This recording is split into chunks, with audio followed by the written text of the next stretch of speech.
Hey everyone, Lukium here. I know this channel started as a gaming channel and some of you might be wondering what's up with this video. Don't worry, I'm still the same gamer you've been following, but today we're diving into something a bit different, misinformation. Now, before you click away, hear me out. I love gaming, but I'm also into politics because it impacts us all. Recently, I watched an online debate titled "Is Democracy in the Ballot in 2024?" and one participant, AJW or Actual Justice Warrior, stood out for how convincingly he spread misinformation. It wasn't just a difference of opinion, it was about twisting reality in subtle and yet powerful ways, and that's something we need to talk about.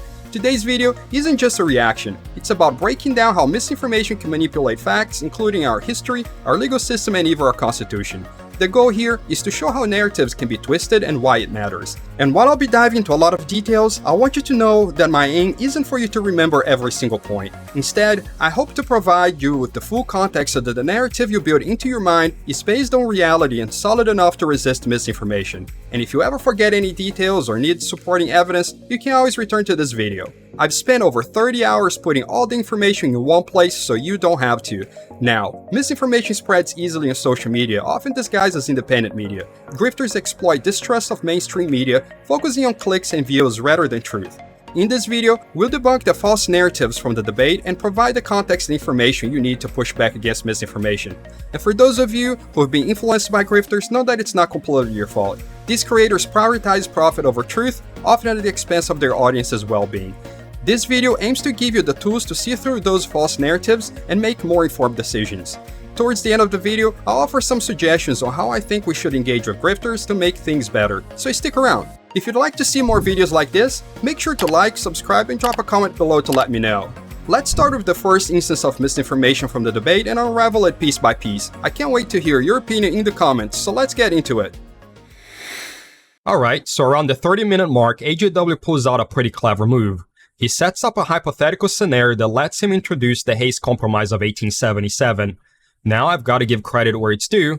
This is a smart tactic that shows his mental acuity. It's clear that AJW is well prepared and knows his stuff, but here's the thing, being sharp doesn't mean you're being honest, and that's what we need to dive into. Also, like, is it your contention that if, like, Trump's, plot to not certify the election, throw it to the House of Representatives would have occurred, that would be, like, the end of American democracy? Like, this is, like, the unprecedented thing that would, like, obliterate our system? Nobody knows. The risk was there, though. Nobody has any idea what would have happened. If he was successful. Nobody has any idea what would have happened if Pence went along with his scheme. Nobody knows. Absolutely. Okay, let's say he went along and didn't certify. They throw it to the House of Representatives, and the House of Representatives ends up voting that Trump won the election. Like, do you think that's the end of our democratic system? I think that, yes, the American democracy that has been meaningfully and forever altered, that a president was able to choose himself, entrench his own power, and circumvent the actual will of the people and the vote of the people, yes. So, like, it's unprecedented, never happened before, like, definitely would end our system for sure. Would it end our entire system? I don't think that life would end. I don't think the planet would be destroyed. System, and the country would probably... system. If we consider electing like the president as one of the cornerstones of our democracy, then that thing has been severely damaged and potentially ended. Sure, yeah. But what if Trump? Of course, a cornerstone. It's of course a pillar of democracy. Sure. Yeah, no, it's important for sure. But like, what if Trump was able to like successfully send like Republicans to various swing states and then get them to throw out ballots from Democrats because of fraud and flip those states in order to be in his camp? Like, what if he did it to like 4 states? With if he found actual fraud, then. Well, no, like whether like, it was Republicans that went down in what should have been a nonpartisan process. Like if he was able to do that, would that have like definitely like ended our system? That would end the American Democratic Project as we know it, and it would be something else after that. And that doesn't mean that it would like get rid of every democratic aspect moving forward, but that would be the end of the current project that we're in right now. Do you disagree with that? Yeah, definitely. I 100% disagree with that. Because like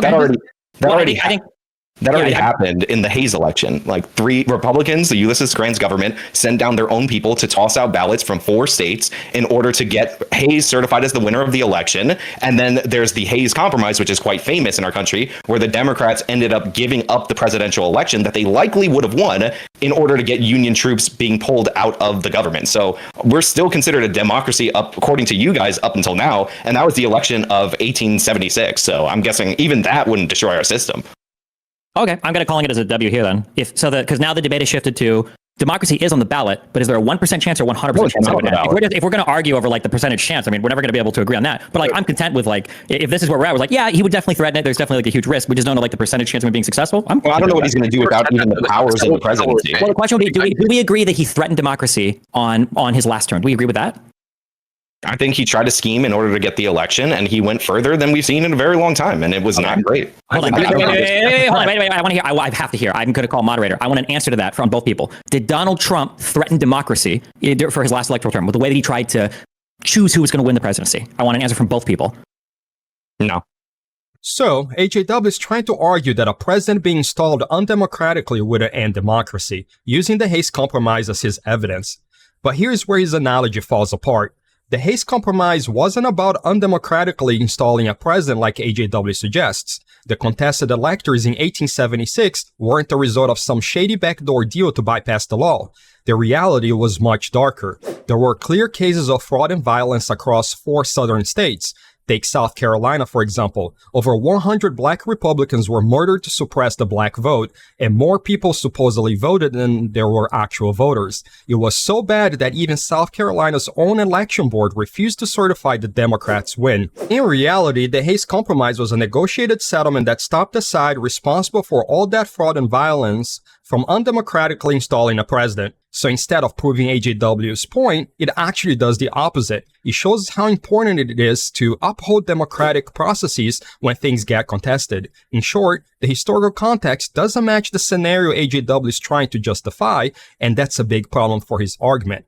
Now let's talk about AJW's strategy here, because it's not just about what he says, it's about what he leaves out and how he spins what he includes. He's using a classic trick, sprinkling in some true facts to make a false argument seem legit. Yeah, it's true that 1876 election was contested, but AJW leaves out some pretty crucial details. He glosses over the fact that there was undeniable fraud and violence involved, especially in states like South Carolina. By skipping over these key points, AJW makes it sound like there's some historical precedent for undemocratic outcomes that didn't threaten democracy. But this is cherry-picking at its finest. He's focusing on isolated truths while ignoring the bigger, more damning picture. Now let's fast forward to 2020 for a second, because what happened then is the exact opposite of what went down in 1876. After Trump's baseless fraud claims got laughed out of court, seriously, even his own lawyers admitted in court that they lied, he decided to take a different approach. Instead of accepting defeat, Trump tried to subvert democracy by pushing a coup. This wasn't just talk, it was an organized effort, including submitting fake slates of electors and inciting an insurrection at the Capitol. We know this isn't just speculation, it's been confirmed by guilty pleas from key figures like Kenneth Chesebro in Georgia. So while the 1876 election was resolved through legal and democratic means, Trump's 2020 actions were all about tearing down these principles.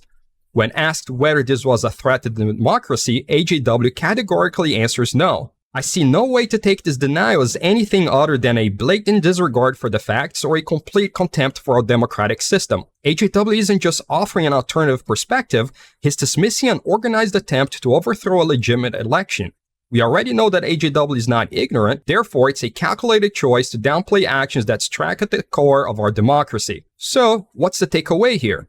AJW's use of the Hayes Compromise is a clever rhetorical move, but it's built on a shaky foundation of selective facts and omissions. By cherry-picking historical details while ignoring critical context, he created a narrative that simply doesn't hold water.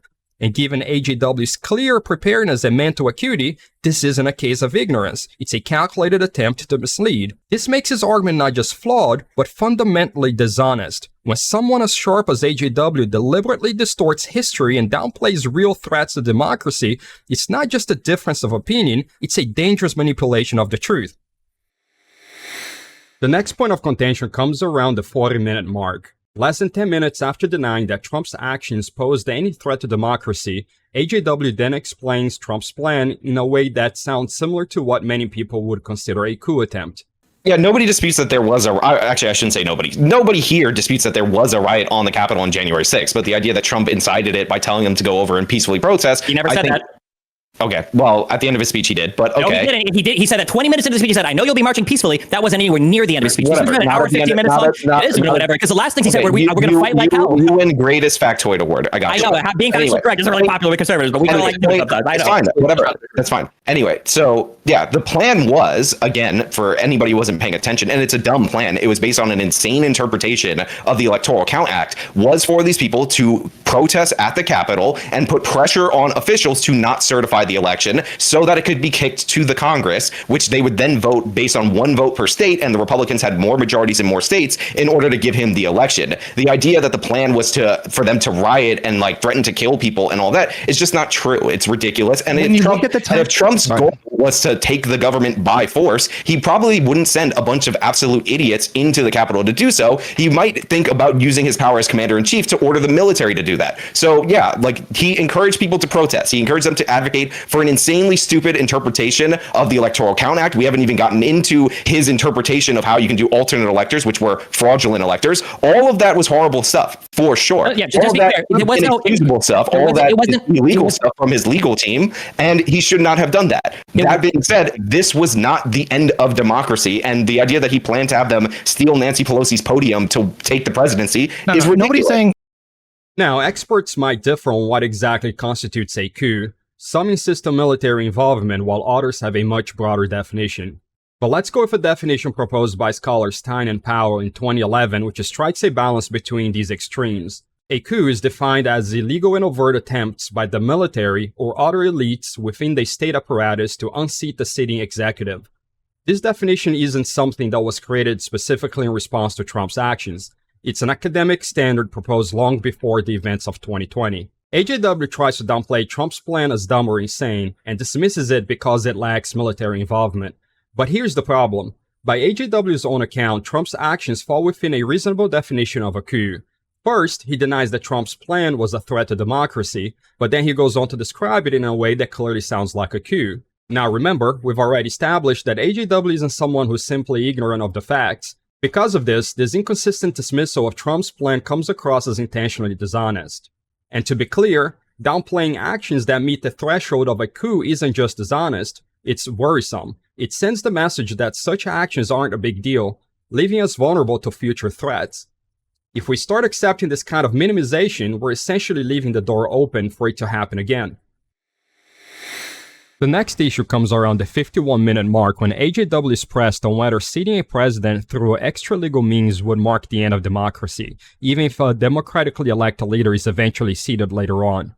To support his argument, AJW brings up the Hayes Compromise again, claiming that this strategy, seating an illegitimate president, had worked before, and that since it didn't become a norm, democracy did not end. Oh, define what? I wasn't listening. The end of democracy. Oh, so first of all, yes, like in terms of a threat, which is not what we're talking about, yes, this would be a problem because it could become a norm. But again, this strategy actually worked. And you talk about handing it over to the next guy. This happened in the election of 1876. Like it led to the Hayes Compromise, which is absolutely disastrous, where they ended up sacrificing the civil liberties of Black Americans in order to get the presidency in an election that was incredibly sketchy, that most historians still say that they can't determine who won. But because that didn't become a pattern, then our system was able to endure it. So yeah, it's a risk, it's a threat. But again, you're saying democracy is on the ballot. It is going to be ended if Trump won. The first glaring issue here is the logic behind AJW's claim. If you argue that democracy is never truly threatened or broken as long as it's eventually restored, you're setting an impossibly high threshold. Let's take this to an extreme. What if a country endures a century of undemocratic leaders before democracy is restored? Does that mean that democracy was never under threat? Of course not. This argument is deeply flawed because it ignores the real and immediate harm done to democratic systems and principles during any period of illegitimate governance. More subtly, AJW's reintroduction of the Hayes Compromise in this context is another instance of him distorting history. By claiming that the Hayes Compromise worked in seating an illegitimate president, AJW is implying that Rutherford B. Hayes was installed against the will of the people. But here's the thing, the Hayes Compromise was about preventing the South from winning the presidency through rampant fraud and violence against black voters, not about seating an illegitimate president. This is a complete inversion of the historical truth. The northern states agreed to the compromise to prevent an illegitimate outcome, not to enable one. AJW also tries to exploit the emotional weight of the Hayes Compromise consequence, the end of Reconstruction and the sacrifice of Black American civil liberties, to bolster his argument. By linking this to the supposed illegitimacy of Hayes' presidency, AJW is misrepresenting why this price was paid. The end of Reconstruction was indeed tragic and lamentable, but it wasn't the cost of seating an illegitimate president. It was the result of a political compromise aimed at preventing the South from subverting the democratic process through fraud and violence. In summary, AJW once again distorts the historical context of the Hayes Compromise to argue that an illegitimate president has been installed before and democracy has survived. He cherry-picks facts while omitting critical details that would undermine his argument. Worse, he tries to co-opt the emotional gravity of the Hayes Compromise's consequence to lend false credibility to his point. This is yet another example of AJW using misleading rhetoric to advance a deeply flawed narrative. Moving on to the 1 hour 60-minute mark, AJW demands a concrete plan for how Trump might destroy democracy. Past behavior is normally a predictor of future outcome, and Trump hasn't shown himself competent enough to actually have a successful coup, to actually have sycophants like Eric Holder that are serving him in the Justice Department. On top of that, our institutions did hold. That's a good thing. And he is currently being prosecuted by the opposition party through a bunch of cases that are first of its kind cases, or we just established a precedent that this is even possible right before. There was a 14th Amendment case where they tried to force him off the ballot. All of this crazy stuff that, again, are chipping away at the democratic process, the norms and all that. But even then, I still don't believe that those actions by the other party are a threat to democracy in the way that you guys are portraying this nebulous plan that you can't quite define from Trump as. We'll address that plan next, but there are two key assertions AJW makes in this moment that warrant immediate attention. First, AJW states, past behavior is normally a predictor of future outcome. This phrase is expressed such that it appears to reflect a fundamental value that grounds much of AJW's views, an axiom if you will.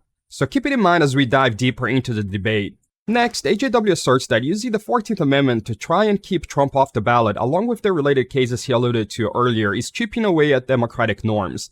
This assertion is not only misleading, but fundamentally dishonest for several reasons. For those unfamiliar, Section 3 of the 14th Amendment states, "No person shall be a senator, representative in Congress, or elector of president or vice president, or hold any office, civil or military, under the United States, or under any state, who, having previously taken an oath as a member of Congress, or as an officer of the United States, or as a member of any state legislature, or as an executive or judicial officer of any state to support the Constitution of the United States, shall have engaged in insurrection or rebellion against the same, or given aid or comfort to the enemies thereof, but Congress may, by a vote of 2/3 of each house, remove such disability." Now, the specific case in question took place in Colorado, where it was ruled by the Colorado Supreme Court that Trump had engaged in insurrection at the Capitol and was therefore disqualified from being on the ballot based on Section 3 of the 14th Amendment. Although the U.S. Supreme Court later prevented Colorado from removing Trump from the ballot, it never refuted the fact that Trump was ruled as having engaged in insurrection. Therefore, as it stands, Trump remains, as a fact ruled in court, an insurrectionist. AJW's claim that this attempt to disqualify Trump was an anti-democratic move is fundamentally dishonest for several reasons. First, AJW does not offer any reasoning to refute or question the merits of the case where Trump was ruled as an insurrectionist. Second, he jumps to the conclusion that invoking the 14th Amendment to disqualify Trump chips away at democratic norms. These 2 points lead to a logical absurdity, which I'll break down. Section 3 of the 14th Amendment was specifically designed to protect our democracy from individuals who, having held public office and sworn an oath to defend the Constitution, subsequently betrayed that oath by engaging in insurrection or rebellion. Trump was ruled as having engaged in insurrection while serving as President of the United States, the highest public office in the land. This fact remains unquestioned and unrefuted anywhere in our legal system. Therefore, there can be nothing more democratic or proper than to follow the Constitution and disqualify Trump from ever holding federal public office again, as Section 3 of the 14th Amendment demands. If anything was undemocratic in this scenario, it was the Supreme Court's intervention to prevent the Constitution from being upheld. So once again, AJW misrepresents the facts, in this case indirectly misrepresenting the Constitution itself to defend his flawed reasoning and an adjudicated insurrectionist. By doing so, he falsely claims that using the 14th Amendment to remove Trump from the ballot is illegitimate or damaging to democratic norms. In reality, it is precisely the constitutional safeguard that is meant to protect our democracy from such threats. Stephen then offers a hypothetical plan where Trump fills top federal positions with unconfirmed sycophants. Pottery further explains the issue with acting positions, and AJW retorts how that can supposedly be stopped. Go ahead, pick let's just, we have a specific plan. Donald Trump will tell everybody in his cabinet, okay, to go after political opponents, launch fake investigations, fabricate evidence, throw them in jail if he wants to. Because he knows that he can do that now without any criminal overview whatsoever. And you said that past behavior was a predictor of future behavior. That's what he tried to do in the past, but he picked the wrong people. This time he's picking different people because he knows he needs to. That's why he picked Vance, who said he would have gone along with the plot in 2020 when Pence said that he wouldn't. So we've got past behavior predicting future behavior. We've got a change in action so that it can effect his outcome before. And we have a particular plan that's now protected by the Supreme Court, and it wasn't before. Yeah, so a couple of things. Yes, this idea that because Donald Trump used his executive power to make appointments in his first term means that he will follow the same sort of appointment process in his second term is ridiculous. The entire point is he has publicly said that he was betrayed by rhinos, people like Bill Barr, Jeff Sessions, and others, because he followed the conventional Republican conservative wisdom and appointed people who were, for all their faults, more loyal to the Constitution than to him. He would have the same discretion at his disposal as President of the United States. He would just pick different people. He would pick Matt Gaetz. He would pick Rudy Giuliani or whoever. And even at the Senate, let's say well, they've got to be Senate confirmed. No, he could just make them acting Secretary of Defense, acting Attorney General. So there are loopholes that Donald Trump could exploit. Sean gave the whole game away when he's like, past behavior is a predictor of future performance. Donald Trump did threaten democracy. That was part of his past behavior. So to me, that's a tacit concession in and of itself, because you just gave the game away that he'll try to do it again in a second term. These institutions are fungible and they are exploitable. You have offered nothing other than that Trump tried and failed the first time. Sean's a crime guy. I imagine that Sean would say that an attempted murderer is still a threat. It's still a big fucking deal when you try to murder somebody and fail. And if someone said, well, hey, this attempted murderer wasn't a threat because they failed in the murder attempt, and you need not fear any future attempt because they failed in the first attempt, absolutely categorically ridiculous. You know your position's ridiculous. Being a Trump supporter in this position is just wildly indefensible. Silly. Again, sad. About the acting position or appointing people in that way, the Senate has a very easy method of avoiding that, and it's actually been adjudicated. They just have to say that they're in session even when they're not in session. So even those cabinet level appointments do have checks. Thank you for reminding me of that. AJW just claimed that the Senate can stop acting appointments by just staying in session even when they're not, even though he's pretty confident this is incorrect. Also, his tone here is pretty dismissive, almost as if he's trying to shut down a valid concern without actually addressing it. But here's the thing, this isn't just a misunderstanding of the facts, it's also a really weak attempt to sideline a serious issue. On the screen, you have the two kinds of appointments that presidents can make to temporarily avoid the Senate confirmation process. What AJW is hinting at with the Senate in session line refers to pro forma sessions, which can prevent recess appointments. But that's only somewhat related to what we're talking about here. The real issue is the Federal Vacancies Reform Act of 1998, which governs acting appointments. Under this act, the president can appoint people to key positions without Senate confirmation for up to nearly 2 years. And guess what? Pro forma sessions don't block these appointments. Now, while AJW might not be aware of this, it's important to note that the Trump administration actually violated the Federal Vacancies Reform Act a few times. For example, Ken Cuccinelli at the USCIS and William Perry at the Bureau of Land Management. They overstayed these acting roles illegally, which shows a pattern of ignoring the law that fits into a broader narrative about how Trump approached governance. I'm including this information so that you, the viewer, can understand the consistent disdain that the Trump administration is showing for following the law, even if AJW didn't know this at the time. So after a few moments, AJW circles back to the acting position subject. So the idea that he could just put anybody in this acting position is not correct. I mean, it sounded like it was made up nonsense to me, but I looked it up. We actually have a law governing the vacancy, so he would still have to pick somebody that is already in a high level of whatever department for at least 90 days. So if his goal is to throw somebody as the acting attorney general day one, they would have to be in the attorney general's office under Biden. And this is according to, I always hate these abbreviations, the Federal Vacancies Reform Act, which was passed in 1998, probably to restrain Bill Clinton by the Republicans, if we're being perfectly honest. So again, he can't just appoint anyone. He has to appoint somebody who's in the office in a high level position. I'll look for the exact definition of high level so we can get that clarified. Okay, so that's fair then. So that would basically completely destroy our argument, unless we could possibly cite to an example where he literally did exactly the same thing, where he found the environmental head lawyer guy, Jeff Clark, who he was going to appoint to the acting head position and do the exact thing that we were accusing him of potentially doing in the future, which he exactly did. So none of this matters. The DOJ is a massive department. There's like 50 different branches of potential heads of inferior officers that you could choose from. He could find one to follow through on his scheming. He already did. It's clear that he's just learned about the Federal Vacancies Reform Act of 1998. He gives a vague explanation that not just anyone can be placed in an acting role. The exact requirement is that it has to be someone who's at least a GS-15 level within the related department for at least 90 days preceding the vacancy. This is true, but here's the kicker. There are over 58,000 people in the federal government at that level, so finding a loyalist to slip into one of these roles, not really that hard. Now, Stephen points out that Trump tried to use this exact strategy during his coup attempt by putting Jeffrey Clark in as acting attorney general. Stephen's a bit off here, claimed that it was just a plan, but in reality it was initiated. The White House logs from January 3rd even referred to Clark as acting attorney general. White House call logs obtained by the committee show that by 4:19 p.m. on January 3rd, the White House had already begun referring to Mr. Clark as the acting Attorney General. As far as the White House was concerned, Mr. Clark was already at the top of the Justice Department.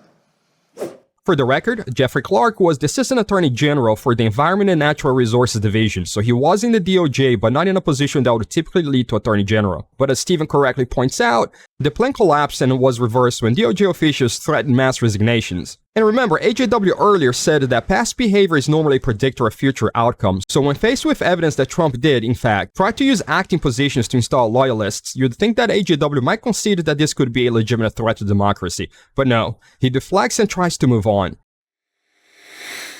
We're now moving to a portion of the conversation where it's debated whether Trump's prosecutions are a threat to democracy. A lot is packed into the following segment, so I will add notes to the screen as the clip plays out. Oh, my question had to do with political persecution. You brought up a few times, Sean, that the Democrats and the government is going after Trump legally, trying to go after him for these crimes or supposed crimes, depending on your perspective. I wanted to ask the room, is that an example of an attack on democracy, the political persecution of an opponent, or is it a bunch of hogwash? I mean, it's an attack on... Let's start with Sean, because he's been bringing it up.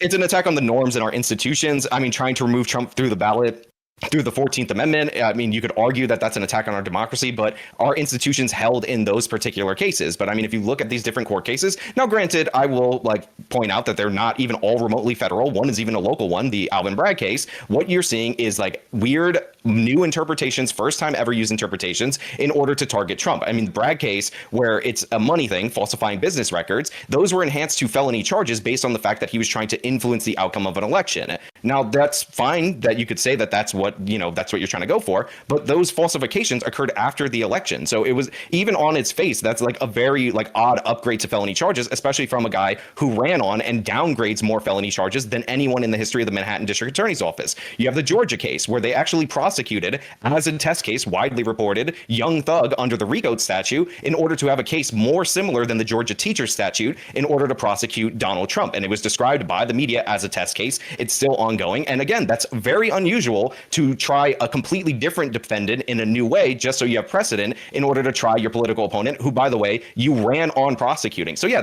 these are problems, but do they necessarily rise to the point of overthrowing our democracy? No, I think that is a heavy burden. I think it can change the norms. And honestly, I know a lot of people on the left are worried that Trump might win again, and he might follow suit with what the Democrats have demonstrated that they will do when they're in power. All right, let's go through each of the points AJW made.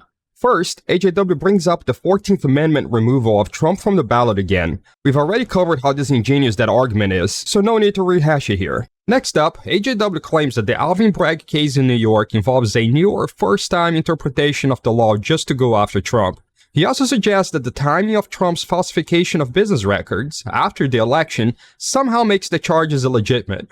But hold on, let's unpack all that. The payments from Michael Cohen to Karen McDougal and Stormy Daniels were made before the election to influence the election's outcome. Trump reimbursed Cohen after the election, falsifying business records in the process. The timing here is a red herring. The crime is about concealing illegal campaign contributions. Trying to sidestep this by focusing on when the records are falsified is a classic deflection tactic. AJW also implies that because this case is new or novel, it's inherently illegitimate. But here's the thing. New cases often involve new applications of the law. Just because something hasn't been done before doesn't mean it's not valid, especially when the facts of the case are unique. I can't think of another instance in New York where a former president used business tax fraud to hide what would have been a campaign contribution to cover up affairs with a porn star and a former Playboy model. The novelty isn't in the interpretation of the law, it's in the crime itself. Dismissing the case on these grounds without acknowledging the uniqueness of the situation is just utterly disingenuous. AJW then tries to tie Bragg's tendency to downgrade charges in other cases to his handling of Trump's case. He even claims that Bragg downgrades felonies more than any of his predecessors. First of all, this appears to be false, as the current records from the Manhattan's DA's office show a reduction in downgrading of charges compared to his predecessor. But even if that were the case, here's the issue. Without clear evidence that Bragg's pattern of downgrading charges is relevant to this specific case, the argument falls flat. It's entirely possible that Bragg downgrades charges in low-level offenses or first-time drug cases while still pursuing felonies where they're warranted. Context is everything in legal analysis, and AJW's failure to provide it makes this line of reasoning misleading at best and dishonest at worst. Now, because there was some controversy over Bragg's campaign throughout the remainder of the debate, it is important to note that when Bragg was running for office, there was already an existing case open against Donald Trump in the DA's office, where they were at the time investigating the facts that would eventually be charged by Letitia James in respect to Trump's fraudulent inflation and deflation of business assets. Furthermore, Bragg had been involved in the case related to the Trump Foundation, where Trump was found to have essentially stolen from his charity to fund his campaign and personal expenses. Therefore, it made perfect sense for Bragg to talk during his campaign about whether he would be the right person to take over the existing Trump case based on his previous experience litigating against Trump. Now let's move on to the Georgia case. AJW claims that Fani Willis, the Fulton County District Attorney in Georgia, is using the RICO prosecution of Young Thug as a test case to set a precedent for the Trump case. He suggests that the media reported on this connection, but here is the reality: this claim seems incredibly flimsy. The idea that Willis is prosecuting Young Thug to set a precedent for Trump's case doesn't really hold up under scrutiny. Willis was an assistant DA during a previous RICO case involving teachers, which shows she has experience and predisposition to use RICO charges where applicable. Plus, the timing of the two cases running concurrently doesn't make sense if the goal is to set a precedent. What if the task case doesn't get resolved before it can be used as a precedent in the Trump case? That makes it useless. Worse yet, what if the task case results in an acquittal? Then, the entire strategy can backfire by potentially giving Trump's defense the ability to use the acquittal in the task case, depending on the grounds of the acquittal.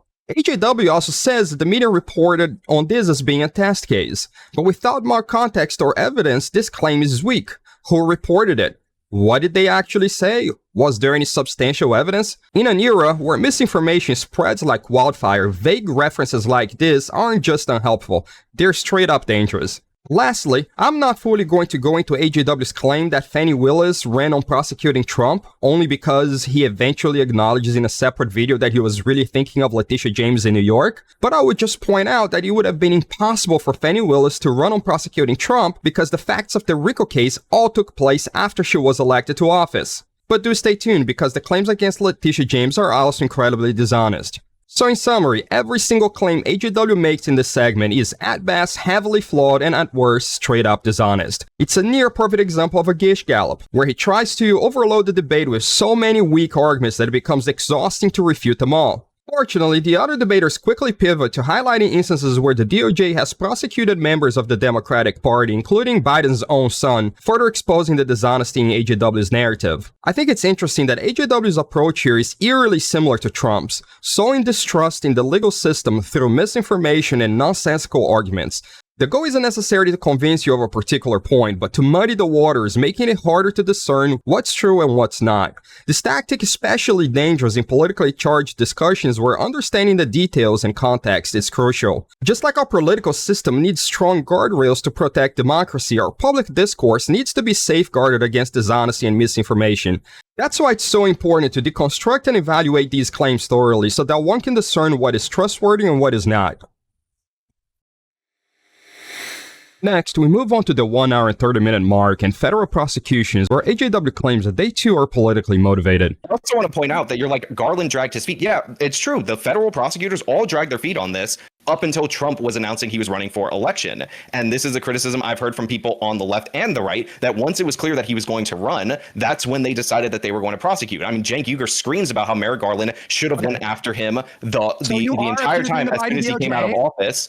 So you are accusing the Biden DOJ of political prosecution, right? Well, let me finish my point. So he says he should have went after him as soon as he got out of office. You had the special counsel bring charges on the classified documents case, but it would have been probably less political to go after him early when you weren't sure he was going to run. AJW starts by claiming that the timing of the classified documents case against Trump was suspicious, that it wasn't filed until after Trump decided to run for office again, suggesting that it would have been less political if the case had been charged earlier. He even drags Cenk Uygur into this, suggesting that Cenk's point somehow supports his argument. Here's why this line of thinking is was completely dishonest. The reason it took so long for the case to be handed over to a special counsel isn't due to political motivations. NARA, the National Archives and Records Administration, and the FBI spent over a year trying to get Trump to return documents he illegally took and repeatedly refused to hand back. It wasn't until Trump's lawyers filed false statements claiming all documents had been returned, and his employees took actions to hide these documents, leading to an FBI raid in Trump's home, that Attorney General Garland had no choice but to appoint a special counsel. If anything, the Biden DOJ's fault lies in taking so long to initiate a legitimate prosecution out of fear of appearing political. Also, AJW dishonestly cites Cenk Uygur to bolster his point.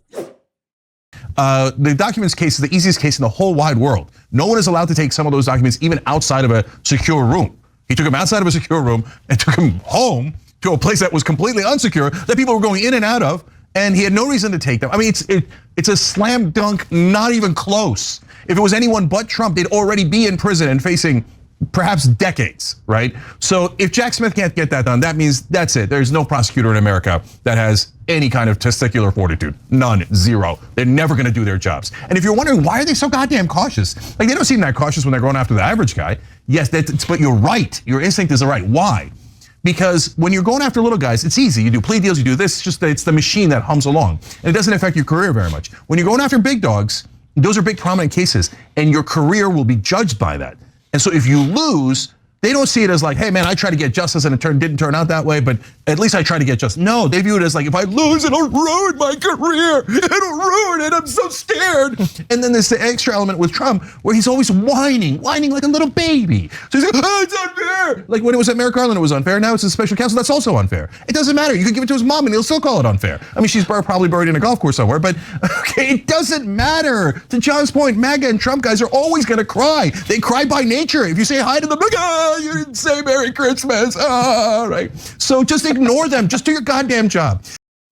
Cenk's actual argument is that by waiting so long to appoint a special counsel, the DOJ gave Trump leeway that wouldn't be afforded to anyone else and allowed Trump to announce his candidacy before charging him. In doing so, he opened the door to claims of political prosecution. Cenk doesn't argue that the charge was political. He argues that the DOJ's overcautiousness in treating Trump with kid gloves allowed dishonest actors to make that claim. Ironically, AJW is doing exactly what Cenk warned about. AJW brings up the local prosecutions again. I want to rehash that here because as we discussed earlier, none of the accusations make sense. AJW then tries to flip the script by offering a hypothetical where Trump orders an investigation into his political opponents.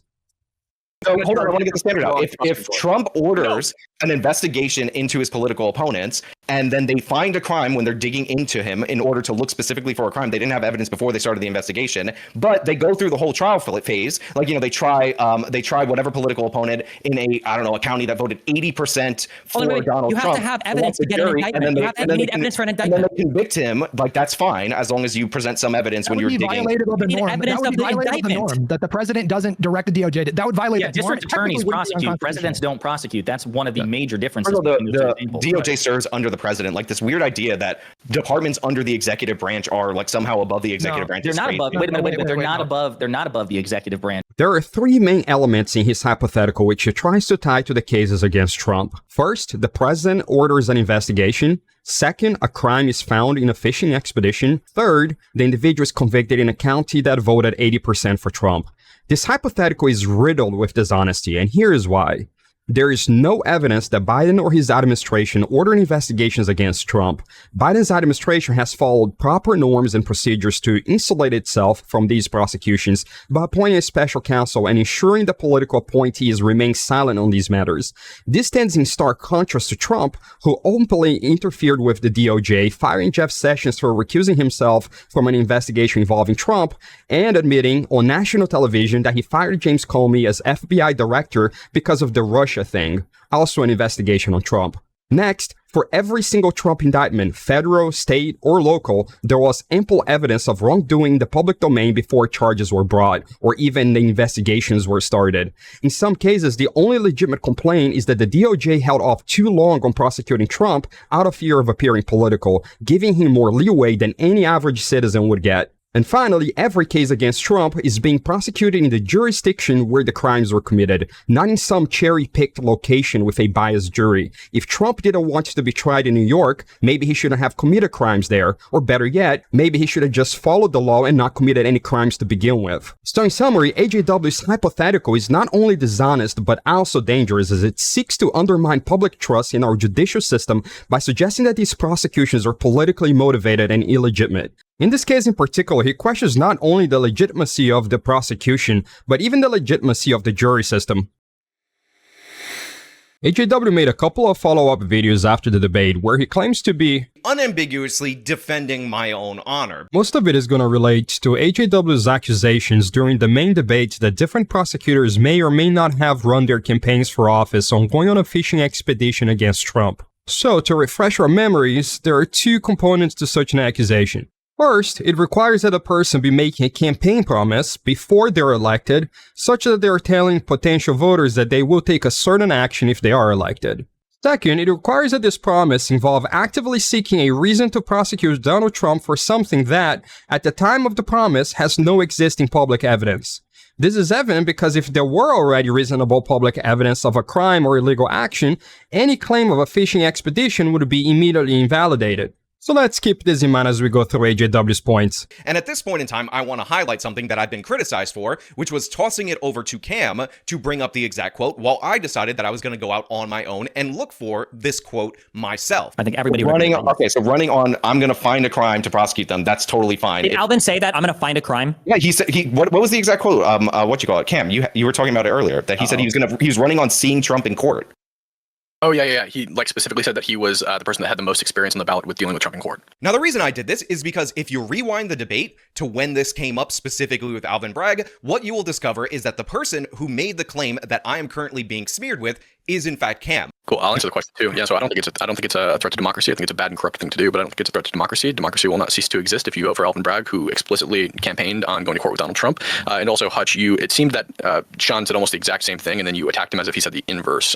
Again, strawmanning him, which seems to be your primary tactic throughout the entire debate. The person who said he had the quote from District Attorney Alvin Bragg is in fact Cam. So you are accusing the Biden DOJ of political prosecution, right? Well, let me finish my point. So he says he should have went after him as soon as he got out of office. You had the special counsel bring charges on the classified documents case, but it would have been probably less political to go after him early when you weren't sure he was going to run rather than later. But it seems like they went after him and they put all these cases on the ballot. And again, most of it is not federal officials or the special counsel. It's local politicians that ran specifically on prosecuting Trump. And remember, normally you have to have evidence of a crime before you start an investigation, not as a campaign promise run on finding a crime to charge somebody with. So right here, I'm talking about a prosecutor looking into somebody in order to find evidence of a crime, rather than you having probable cause to start an investigation, which is the normal operating procedures that a prosecutor would go through in order to find evidence of the crime. AJW starts by revisiting a point about Alvin Bragg supposedly running on a fishing expedition to sue Trump. This is dishonesty built on top of dishonesty. Remember, as we discussed before, when Alvin Bragg ran for DA in Manhattan, it was already well known that there was an open case in the DA's office against Trump, and Alvin Bragg had been in the AG's office during the duration of the Trump Foundation case. Therefore, it was perfectly legitimate for him to address these facts during his campaign. Cam's assertion that Bragg ran on seeing Trump in court as some kind of evidence of political motivation that somehow tarnishes the case is entirely dishonest, especially when the context is intentionally left out. Furthermore, AJW's attempt to use Cam's assertion in the context of a fishing expedition is also entirely dishonest, especially when he's supposedly trying to unambiguously defending my own honor. Again, never at any point has anyone offered any instance of Bragg doing anything that even remotely meets the two components of campaigning on a fishing expedition, which, by the way, AJW brings up again during this very segment. So, to be clear, AJW's attempt to frame Cam's statement as supporting his idea of a fishing expedition is a clear misrepresentation. Instead, Cam's point reflects the reality of an ongoing case that Bragg inherited, not a baseless investigation. Next, AJW shifts focus to Letitia James, trying to claim that actually it was she who ran on investigating Trump without any cause. That is, that she ran for office on a promise of a fishing expedition against Trump. To prove this, he shows a series of clips. I will be shining a bright light into every dark corner of his real estate dealings. And every dealing, demanding truthfulness at every turn. So right there, and it's dated November 7th of 2018, prior to Letitia James taking office as the Attorney General, she is pledging to a crowd that she will shine a bright light, not just into Trump's real estate dealings, which you might be able to argue in some way, shape, or form. There was a case in the news that she might be referring to, but all of his dealings, and she says she's going to demand truthfulness at every turn. This is a fishing expedition. When you are telling people you're going to look into somebody in order to find evidence of a crime. Even I do have the clips of Letitia where she said to a voter on the street that you should vote for her because she's going to sue Trump. Now, by the way, this isn't the only time Letitia James did this. When she was approached by somebody asking her about the value of voting, she ended up responding to this person in this way. And what would you say to people who say, oh, I'm not going to bother to register to vote because my voice doesn't make a difference, or I'm just one person? I say one name, Donald Trump. That should motivate you. Get off your ass and vote. Will you sue him for us? Oh, we're gonna definitely sue him. We're gonna be a real pain in the ass. He's gonna know my name personally. I love it. He probably does already. Again, there's Letitia James saying vote for her because Donald Trump. And when asked if she will sue Donald Trump, she's not saying we'll use all the afforded legal avenues in order to challenge anything that he's doing that's breaking the law. She says, yes, I'm going to sue him. Campaign promise directly to this individual right here. It's really critically important that everyone understand, as was mentioned by Mr. Verhara, that filing a lawsuit, simply opening up an investigation, can ruin lives. And so with respect to Donald Trump, we need to follow his money. We need to find out where he's laundered money. We need to find out whether or not he's engaged in conspiracy and whether or not he's colluded not only with Putin, but also with China as well. Now again, you have Letitia James during the actual debates of the election in September of 2018 saying that she's going to follow Trump's money in order to see if he's money laundering and whatnot. And this is a fishing expedition because, once again, she doesn't have evidence for a crime. She's promising that she's going to just look into all his transactions in order to find money laundering, but there's nothing right now that says that she's continuing an investigation. Now, these clips might represent the highest level of dishonesty from AJW so far, but don't worry, he will top it soon enough. Anyway, let's break down the 3 videos and then move on to the context that was intentionally left out. First, AJW presents a video from November 7th of 2018 after the campaign was over in the context of James running for office on a fishing expedition. You can tell he's aware of his dishonesty because he chooses his words very carefully, not introducing the video as being a campaign video, a small subtlety that enables him to dishonestly use the video but without outright lying. He also leaves out the historical context as it relates to what was said in the video. We'll cover the context when we're done going over the videos. Next, AJW shows a short interaction between Letitia James and an individual where James, in jest, says she'll sue Trump. He frames this as a campaign promise, but again, the video is from after the election, and it wasn't released by James herself or intended as part of her campaign. So how can it be a campaign promise when voters didn't see it until after they'd already voted? At worst, you can say that this interaction was in poor taste, though again, given the context at the time, it would be easily justifiable. Finally, AJW shows a debate clip from September 2018, where as part of a debate, James discusses investigating Trump for potential money laundering and a few other things. AJW dishonestly leaves out the question asked of James, as well as a relevant portion of the answer. Here's the question and answer. Thank you, Brian. As Attorney General, if you are elected, you will have enormous power, and people have a right to know how you will use that power. Just opening an investigation can destroy your reputation, ruin a livelihood, influence an election. Literally, just opening the case. So I want to ask each of you, what is your view of the proper basis required to start an investigation of a person or a corporation or a nonprofit? How much smoke, if any, does there need to be? And how do you guard against a rush to judgment against someone, whether it's an average unknown New Yorker or Donald Trump and his associates? Ms. James. We should all follow the example of Barbara Underwood.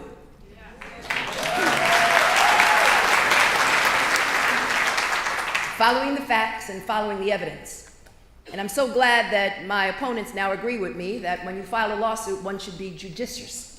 Whether it's the Martin Act, the Donnelly Act, deceptive business practices, consumer law, it's really critically important that everyone understand, as was mentioned by Mr. Verhara, that filing a lawsuit, simply opening up an investigation, can ruin lives. And so with respect to Donald Trump, we need to follow his money. We need to find out where he's laundered money. We need to find out whether or not he's engaged in conspiracy and whether or not he's colluded not only with Putin, but also with China as well. We all know that 10 years ago he was almost bankrupt. Most domestic banks were not lending him any money. Where did he get all of the money to purchase his real estate holdings and all of his golf courses? And all of those transactions have happened here in New York City, which is why the next Attorney General is absolutely critical. As you can clearly see, Letitia James doesn't just bring up Trump gratuitously. She's directly asked about him. Also, before talking about him, she explicitly talks about the importance of being careful about opening an investigation against someone because of the damage that it can do to them. So how come she says all the things she does about Trump? We'll go over that shortly, but before we do, let's quickly go over the follow-up question, which AJW also dishonestly leaves out, which anyone unambiguously defending my own honor would have included. Thank you, Ms. James. Can I just ask one very quick follow-up, just a few seconds from each of you? A lot of you mentioned Donald Trump. You've been mentioning Donald Trump in your campaigns. And part of the spirit of the question was to find out from you, notwithstanding there being some smoke with respect to some aspects of what this president has done in his private business, there are cases that have been brought, cases that's pending on the part of the Attorney General's office itself.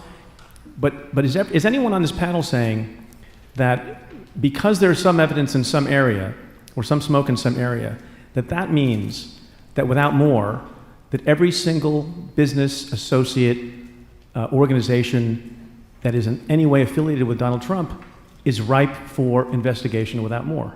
There's at least 100 inquiries into his transactions, but the ones that obviously individuals are focused on is the Mueller investigation, the Southern District, the Attorney General, and also the FBI.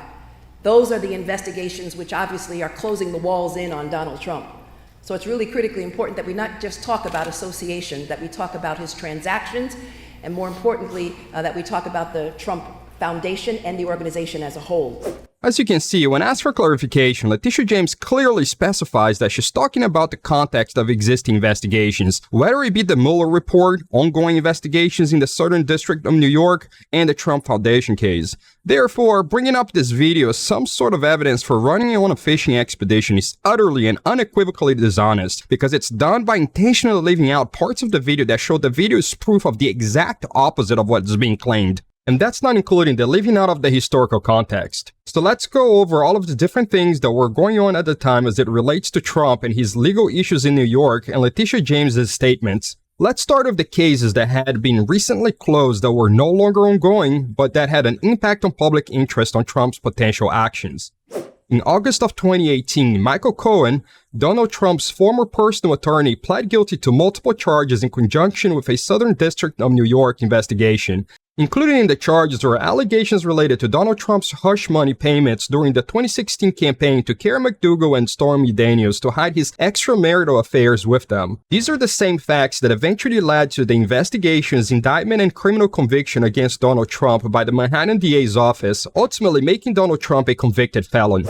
Next, as part of the Mueller investigation, Paul Manafort, Donald Trump's former campaign manager, pled guilty to several offenses in September of 2018. Including these offenses was laundering money indirectly tied to Russian interests, which is relevant to the public opinion around the time that Letitia James was running for office. Next, we have cases and investigations that were ongoing at the time that had an impact on public interest on Donald Trump's actions and potential legal liabilities. By the time of Letitia James's election, the case against Trump's charitable foundation was already fairly developed in the court system, with plenty of evidence in the public domain that Trump had essentially stolen from his charity in order to further his 2016 presidential campaign. Also, while Paul Manafort had already pled guilty to several offenses, the investigation was still in full steam and would go on to secure several convictions against people in Donald Trump's orbit, including Michael Flynn, Trump's former national security advisor, Rick Gates, Trump's deputy campaign manager, George Papadopoulos, a foreign policy advisor to the Trump campaign, and others. These convictions were all in relation to communications with Russians seeking to interfere with the 2016 election or obstruction of the investigation of said interference. Therefore, there was great interest at the time of Letitia James's election on whether Trump himself may have participated in any illegal activity within the scope of Mueller's Russian interference investigation within New York jurisdiction, since at the time of the campaign he lived and ran his campaign from New York. Finally, let's talk about some of the other ongoing investigations and facts that might directly or indirectly impact public interest in Donald Trump's potential illegal activities in New York. Donald Trump had been borrowing hundreds of millions of dollars from Deutsche Bank throughout the preceding decade, at a time when virtually no other banks would do business with him due to his multiple business failures. By itself, this was already strange, but what made it more worrisome is that the same bank became embroiled in multiple investigations surrounding illegal financial activity, including laundering Russian money. Finally, adding in Trump's soft touch on Russia at the time, from his reluctance to criticize Putin, his delays to implement sanctions on Russia passed by Congress, and his memorable choice to stand with Putin against all US intelligence agencies in Helsinki in July of 2018. The result was a strong perception that Trump may in fact have been working with the Russians, especially as more and more people in his orbit kept being convicted or pleading guilty throughout the Mueller investigation. Next, in addition to all the explicitly illegal behavior surrounding Donald Trump, there was also the way he had deviated from the norms as president, where virtually every president before him had taken substantial steps to either completely divest from financial interests that could lead to a conflict of interest in the Oval Office. Trump acted almost diametrically opposite, retaining direct interest in the Trump organization by only moving into a trust controlled by his children. One strong example of how this proved a potential issue relates to the Chinese government. The Trump organization had as a tenant one of the largest banks in the world, the Industrial and Commercial Bank of China, which is majority owned by the Chinese government. Then, there are all the Chinese trademarks that Trump was awarded. Yet another example of potential conflicts of interest resulting from Trump's refusal to properly divest from his business interest while in the White House. It makes it even more suspicious when the trademarks, which had been held up in China for over a decade, just went through as Trump announced his One China policy, which heavily benefited the Chinese government. While there were no ties suggesting a quid pro quo with China, the facts alone, together with all of Trump's illegalities, would reasonably justify an inquiry. Given this overall picture, it would absolutely make sense for Letitia James to, during her campaign and after, speak about the need to investigate or inquire into not only Donald Trump's real estate dealings, but all dealings, demanding truthfulness at every turn to check whether he was involved in money laundering, conspiracy, or collusion with Putin or China. To omit this context while simultaneously using heavily edited videos to claim that Letitia James ran on conducting a fishing expedition against Donald Trump is extremely dishonest. So much for unambiguously defending my own honor. After failing to make his case with Letitia James, AJW returns to Alvin Bragg, arguing that Bragg downgraded felonies at an unprecedented rate. Now, I do believe, and I have presented evidence for the fact, that Alvin Bragg did charge Trump for political reasons. As I said, that Bragg, who has downgraded over half of felony charges, and by the way, this doesn't even count the dismissals in the cases that he just refuses to charge people, somehow found a way to upgrade the charges against Trump, again, for political reasons, so that he can say, look, he's a convicted felon based on me going outside of my pattern of behavior and upgrading charges because specifically he was talking about a political opponent named Donald J. Trump. He presents a statistic claiming Bragg downgraded 52% of felony cases to misdemeanors, supposedly based on data from the Manhattan DA's office. Here's where things get really questionable. The statistic AJW uses is a direct copy and paste from a New York Post article from 2022 without any source citation in the video itself, though it can be found in the description. Strictly speaking, this is plagiarism, and someone with 2 degrees should know better. But even on a more charitable framework, this is pretty dishonest because it places the viewer in an information quagmire, if you will. Let me explain. Most viewers aren't going to pause the video and go search for a citation that may or may not exist elsewhere. Instead, they'll likely take for granted that the creator has done due diligence to use a trustworthy source. Ask yourself when was the last time that you found yourself in a similar situation and actually stopped to go look for the source. If you can remember such an instance, you're probably a freak of nature like me. Almost nobody does that. On the other hand, if you do put the source citation along with the video, it makes it very clear to the viewer where you're getting your information from. And should it be a questionable source, the viewer will take that into account immediately, without needing any further effort. And this is why it is so inherently dishonest, aside from it looking like plagiarism, not to directly cite the source along with the medium, whether it's a video or paper or whatever, when the information is being used. Anyone doing this, especially if they have any kind of formal education, is probably trying to mislead. Next, let's look more closely at what's being offered here. Again, the graphic has a relative reference to time, talking about the time since Bragg took office.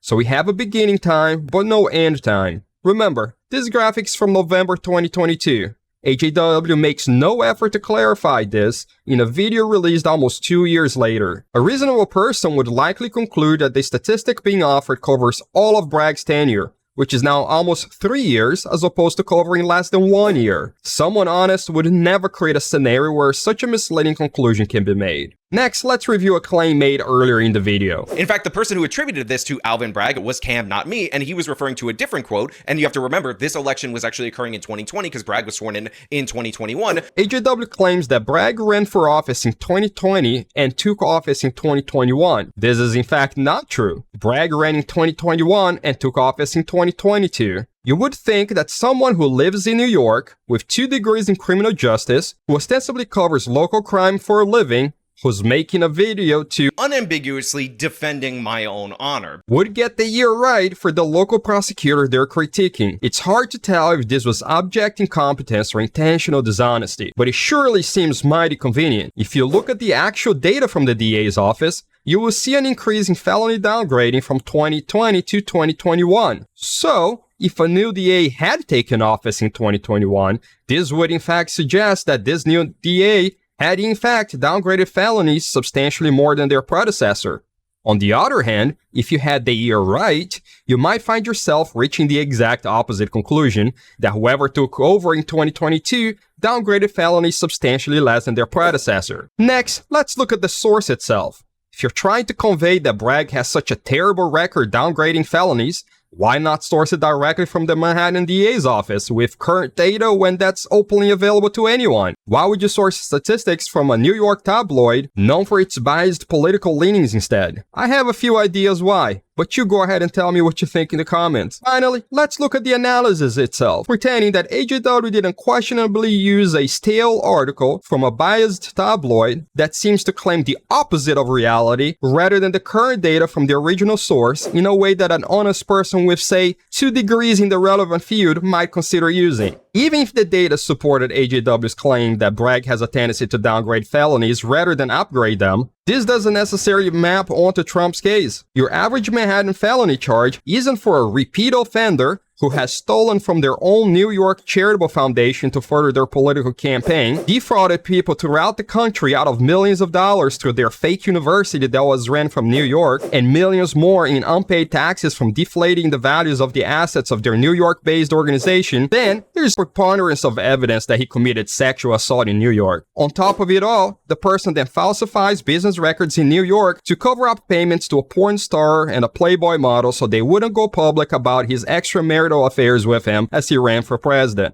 No, Bragg's decision to upgrade Trump's charges isn't inconsistent with his record. Trump's case is a complete outlier, not something you would compare to an average New York felony. And nobody with an average amount of intelligence or integrity would ever, under any circumstance, try to say so. And this, my friends, in my opinion, is the creme de la creme, the filet mignon, AJW's masterpiece in dishonesty. Good job unequivocally proving to everyone how much honor you have. So, we've gone through all the misinformation in this debate, and I hope you can see how these narratives can really twist reality, even when they seem convincing at first. This isn't just about one debate or one creator, it's about spotting the bigger tactics used to mislead people, often without ever having to really lie. I get that my take on the debate might seem very pro-establishment, but that's only because grifters love to latch onto false narratives that pretend to be anti-establishment. Don't get me wrong, there's a lot about the establishment that deserves criticism. My very first moment with politics was over 20 years ago, seeing the horrifying images from Abu Ghraib on my way to high school. That experience put me on an anti-establishment path right away. But as a first-generation immigrant, I've also seen the good things that the establishment can do. It's taught me to sort out the good from the bad instead of just buying into every anti-establishment story out there. You see, grifters rarely talk about the real issues. They twist things and push misleading stories and distract from what really matters. It's not about picking sides, it's about having a balanced view and focusing on the actual problems. Now let's talk about misinformation on social media. It's a huge problem, mainly because it sidesteps the usual checks and balances we'd get from traditional sources. A lot of people have stopped trusting mainstream media, and yeah, a lot of it is fair because of bias and the influence of big money. But the shift has made it easier for people to trust independent voices that are just as unreliable, if not worse. And when misinformation spreads like this, it's sneaky because it comes from folks we might trust or from those who claim they're outside the mainstream. The truth is though, social media platforms reward content that's sensational or controversial because it gets clicks and engagement. Grifters know this, and they take full advantage of it.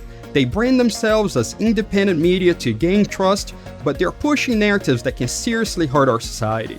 They'll take on just about anything, politics, science, whatever, you name it, and spread falsehoods that can damage our democratic institutions, our health, and the way we connect as a community.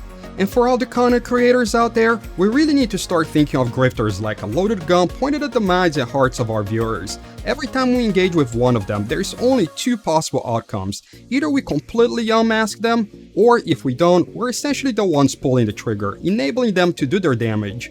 This isn't just about content, it's about protecting our conversations and the impact they have on society. And to be clear, I'm not saying we should cancel these people either. That just feeds into their whole censorship narrative and drives their followers deeper into the echo chamber. Instead, I'm calling for them to be exposed for what they are, contemptible clowns. Grifters should leave every interaction looking like court jesters. If they want to keep doing their thing after that, fine. But let it be obvious that they're more like a source of comedy than credible information. And you don't even have to know every fact to unmask them. Sure, having the facts helps, but really, all you need to do is push a grifter to explain their claims. They will usually fall apart after a question or two because their narratives never stand up to full context or reality. In fact, you're better off not feeding them facts right away anyway. Let them expose their own nonsense so they can't turn around and accuse you of just parroting the establishment. Now, if you're someone who's been watching a grifter, take a moment to think about how these narratives might have impacted your life. Have they improved your mental health, or your relationships, or how you experience the world? These people feed off division, fear, and doubt, and they don't care about the fallout. They're not here to make your life better. They're here for clicks, cash, and attention. Even when their stories lead to harm, radicalization, or even actual violence, they'll just shrug it off as mental illness, call you crazy, and move on to the next drift. To them, it's never about the truth, and it's definitely not about you. They'll happily sell your well-being and our country for a fraction of a penny per click.